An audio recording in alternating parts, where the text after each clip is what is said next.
Let's talk about why being an Olympic athlete would be hard for an Orthodox Jew. My name is Alyssa, and I'm your Orthodox Jewish friend. While I myself am not an Olympic hopeful, I know you might be shocked at that, I do see a couple of things that would make it difficult for an Orthodox Jew to compete at an Olympic level. The first being you can't really control when your event is, and an athlete or anybody would not be able to compete at that level on Shabbos, on Shabbat. I think that is the first and biggest hurdle that an Olympic athlete would need to overcome if they were an Orthodox Jew. For an Orthodox Jew who observes certain modesty standards, the uniforms in certain sports would prove difficult. I would say that it would be very hard for an Orthodox Jewish woman who observes modesty standards to be an Olympic swimmer, for example. There's also a concept for Orthodox Jewish men called shomer einayim, guarding your eyes.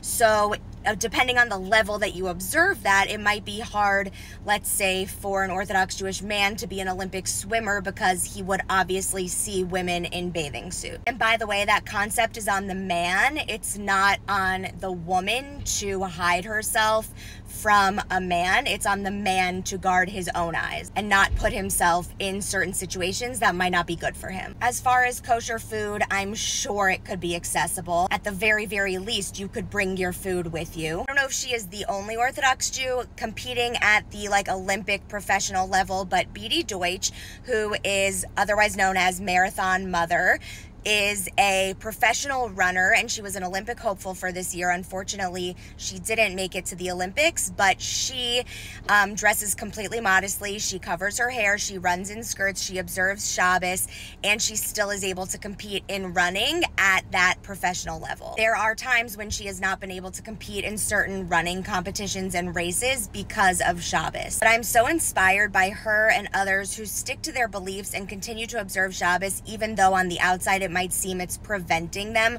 from reaching a goal. They know that they're going to be rewarded 10 times over and good things will come to them because they're keeping Shabbos.